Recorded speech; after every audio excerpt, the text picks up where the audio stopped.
Hi guys, we're repairing a floor that got wet from underneath. The line busted straight up on the floor, and they want us to pull the carpet back and see if we could save it and put new floor in.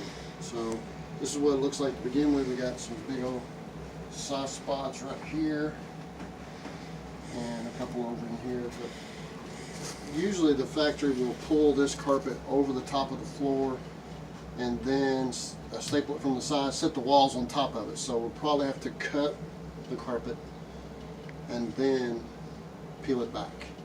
Lots of fun. Well, I was wrong. That's another reason to not think of me as perfect, but it did have tack strip.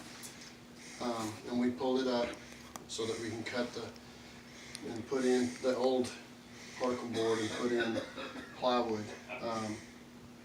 The damage is also in this area here, and they're probably not going to get away with having to put in